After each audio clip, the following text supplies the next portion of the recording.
Moldova Devletin Üretim Ministerliğin haberlerine göre her yıl devletin okullarına gelir yüzlen genç uzman ama çoğu onlardan ilk işlemek yılından sonra bırakıp giderler işten. Baş sebepler büyük yük, praktika bilgilerin yetişmemezliği, tutturmasının yardımın hem anlaşmanın yoksuzluğu kolektifde, söyler Rus dili hem literatura öğreticisi Ivana Kurdogla. Var nasıl yedekleri zedeletme, var nasıl pasobiyaları verme ama yerlim kolektifde anlaşmak yoksa o zaman insan orada çok durmayacak. Onuştan bu yeni önemli için genç insanlar 3-5 yıldan sonra bırakıp giderler. Bu dil bağlı derslerden, dokumentlerden. Niçin ki buna üniversitede hazırlarlar. Teoriyi biz hep o kadar kabul ederiz. Ama yaşamak momentler ölünce ana babayla laf etmek, kolektifle anlaşmak ne kadar bize yardım ederler. Oradan çekilir bizim ileriki zamanda gelişmemiz. Daha ne kadar biz isteyeceğiz katılma türlü olaylara hem proyektlere. Her yıl Gagauz'un üretim sistemasına gelir yakın 50 genç uzman. Danesa'da hazır onlar olmasınlar. Genç üreticileri hep o kadar lazım tutturma hem üretme. Da yeni programa angısı doğru dolu genç üreticilerin sınaşmasına lazım bu durumu değiştirsin. Söyledi Gagauz Üretim Bakanı'nın başı Natalya Kristeva. Ona lazım birisi kim ona nasihat verecek, kim praktikada gösterecek ne yapma. Bugünkü gün başladı çalışma bu programa. Mili uğurda öğreticiler hazırlanırlar. Angıları okula gidip gençleri öğretecekler. Dağılacaklar genç uzmanlara dayak. Bundan kara bu programa daha başlamadığından avtonomiyada vardı böyle insanlar. Onlar becerikli öğreticiler angıları havizlen hem parasız yardım ederler genç kolegalarına.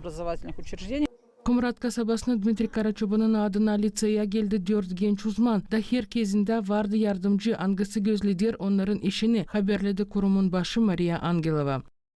Onlar var nasıl danışsınlar her bir üreticiye yardım için. Nerede var zamandaş teknolojiler, orada gençler yardım ederler becerikli üreticilere. Onlar da kendi sırasında paylaşırlar kendi bilgilerinin gençlerinin. Nerede nasihat verirler ne türlü hem nice yapma. Bunun için sayarım ani var beraber çalışmak. Gagauz Üretim Bakanlık'ta 4. yıl işler genç üreticilerin, terbiyecilerin hem menajerlerin okulu. Orada savaşırlar tutturma genç uzmanları, söyledi Natalya Kristeva. Эта программа национальная еще в том, что готовятся менторы не только для молодых. Bu milli programı ona göre mentorlar hazırlanırlar değil sadece genç üreticiler için ama herkesi için kime yardım lazım. Bugünkü gün üretim ileri gitti. Onuştan onlara da kimde var büyük beceriklik işte onlara da yardım lazım olur. Bu okul yardımcı olacak hepsi üreticiler için. Programa genç üreticilerin profesyonel uğrunda tutturmasının bağlı niyetler genç üreticilerin ilk yılın işlemesinde yardımı verme. Onlara verilecek metodika hem psikolojiya ders hazırlamasında, öğrencilerin bilgi notalamasında, ana babalarının hem kolegalarının beraber işlemesinde yardımı haberledi genç üreticilerin okul başı Larisa Boykova. Наставников назначает администрация каждой школы. Это учителя с большим опытом работы.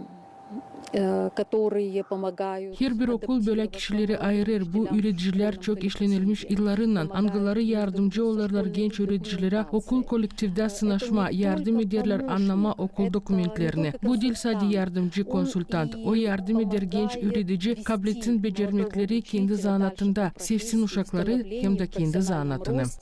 И, конечно же, прививает и развивает любовь к детям и любовь к профессии.